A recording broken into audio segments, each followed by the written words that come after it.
A number of years ago, the Central Bank of the United States, the Federal Reserve, produced a document entitled Modern Money Mechanics.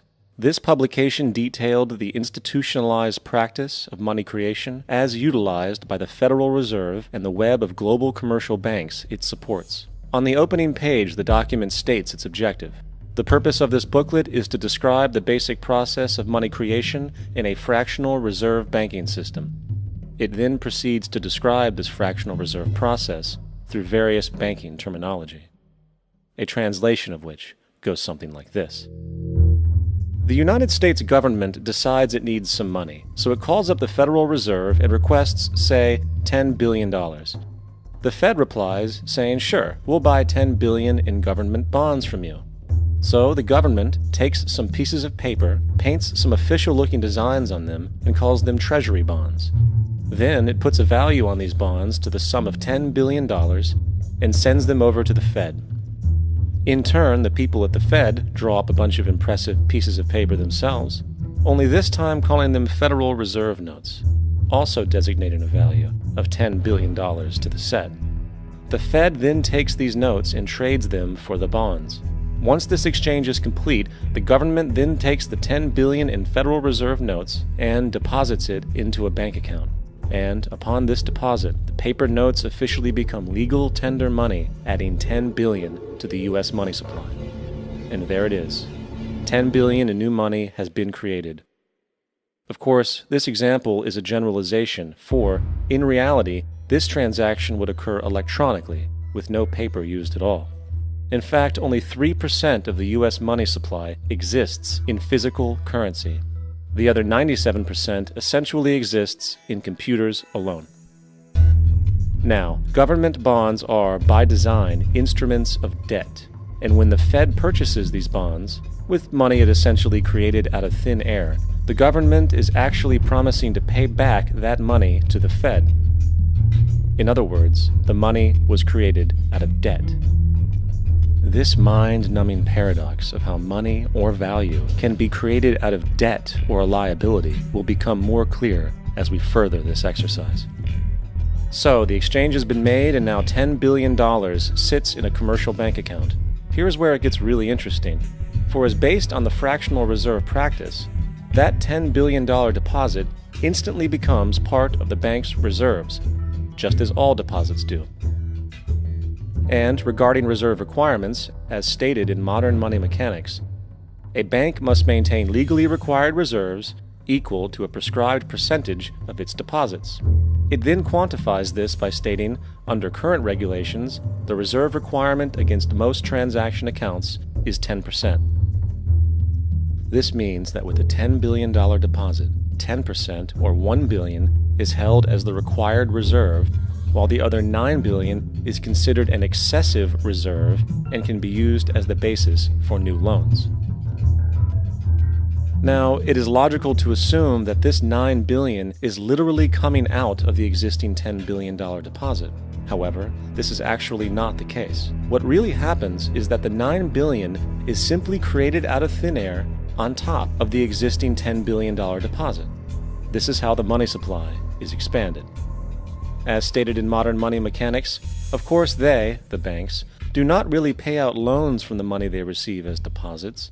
If they did this, no additional money would be created. What they do when they make loans is to accept promissory notes, loan contracts, in exchange for credits, money, to the borrower's transaction accounts. In other words, the $9 billion can be created out of nothing simply because there is a demand for such a loan and that there is a $10 billion deposit to satisfy the reserve requirements. Now, let's assume that somebody walks into this bank and borrows the newly available $9 billion. They will then most likely take that money and deposit it into their own bank account. The process then repeats, for that deposit becomes part of the bank's reserves. 10% is isolated, and in turn 90% of the $9 billion, or $8.1 billion, is now available as newly created money for more loans. And of course, that 8.1 can be loaned out and redeposited, creating an additional 7.2 billion to 6.5 billion to 5.9 billion, etc. This deposit money creation loan cycle can technically go on to infinity. The average mathematical result is that about $90 billion can be created on top of the original $10 billion. In other words, for every deposit that ever occurs in the banking system, about 9 times that amount can be created out of thin air. Money jitters? Ask the obliging Bank of America for a jar of soothing instant money, M-O-N-E-Y, in the form of a convenient personal loan. So, now that we understand how money is created by this fractional reserve banking system, a logical yet elusive question might come to mind. What is actually giving this newly created money value? The answer? The money that already exists. The new money essentially steals value from the existing money supply. For the total pool of money is being increased irrespective to demand for goods and services. And as supply and demand finds equilibrium, prices rise, diminishing the purchasing power of each individual dollar. This is generally referred to as inflation, and inflation is essentially a hidden tax on the public. What is the advice that you generally get? And that is inflate the currency. They don't say debase the currency. They don't say devalue the currency. They don't say cheat the people who are saved. They say lower the interest rates. The real deception is when we distort the value of money. When we create money out of thin air, we have no savings, and yet there's so-called capital.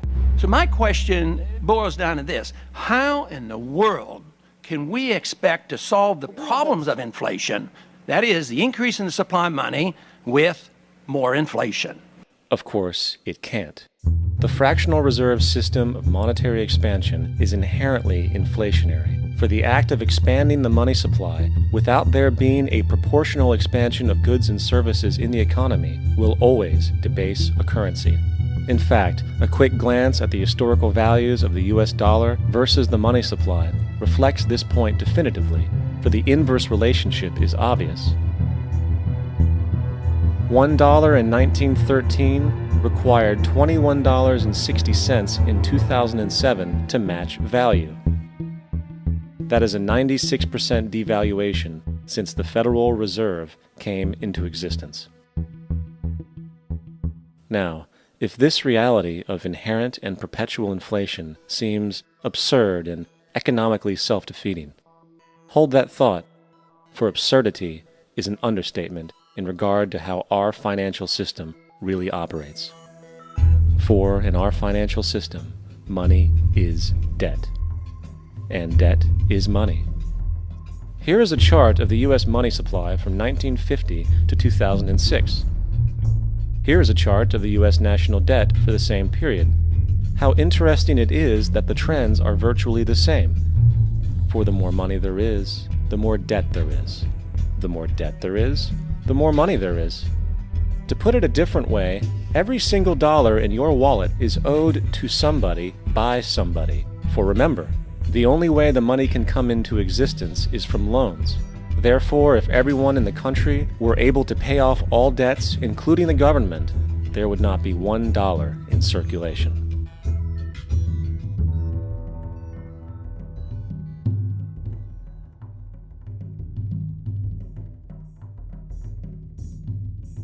In fact, the last time in American history the national debt was completely paid off was in 1835 after President Andrew Jackson shut down the central bank that preceded the Federal Reserve. In fact, Jackson's entire political platform essentially revolved around his commitment to shut down the central bank, stating at one point, "The bold efforts the present bank has made to control the government are but premonitions of the fate that awaits the American people should they be deluded into a perpetuation of this institution or the establishment of another like it." Unfortunately, his message was short-lived, and the international bankers succeeded to install another central bank in 1913, the Federal Reserve. And as long as this institution exists, perpetual debt is guaranteed.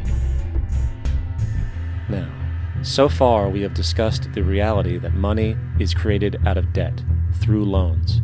These loans are based on a bank's reserves, and reserves are derived from deposits. And through this fractional reserve system, any one deposit can create 9 times its original value. in turn debasing the existing money supply, raising prices in society. And since all this money is created out of debt and circulated randomly through commerce, people become detached from their original debt, and a disequilibrium exists where people are forced to compete for labor in order to pull enough money out of the money supply to cover their costs of living. As dysfunctional and backwards as all of this might seem, there is still one thing we have omitted from this equation. And it is this element of the structure which reveals the truly fraudulent nature of the system itself: the application of interest. When the government borrows money from the Fed, or when a person borrows money from a bank, it almost always has to be paid back with accrued interest. In other words, almost every single dollar that exists must be eventually returned to a bank with interest paid as well. But if all money is borrowed from the central bank and is expanded by commercial banks through loans, only what would be referred to as the principal is being created in the money supply. So then, where is the money to cover all of the interest that is charged? Nowhere. It doesn't exist. The ramifications of this are staggering, for the amount of money owed back to the banks will always exceed the amount of money that is available in circulation. This is why inflation is a constant in the economy, for new money is always needed to help cover the perpetual deficit built into the system, caused by the need to pay the interest. What this also means is that mathematically, defaults and bankruptcy are literally built into the system, and there will always be poor pockets of society that get the short end of the stick. An analogy would be a game of musical chairs, for once the music stops, somebody is left out to dry. And that's the point. It invariably transfers true wealth from the individual to the banks. For if you are unable to pay for your mortgage, they will take your property. This is particularly enraging when you realize that not only is such a default inevitable due to the fractional reserve practice, but also because of the fact that the money that the bank loaned to you didn't even legally exist in the first place.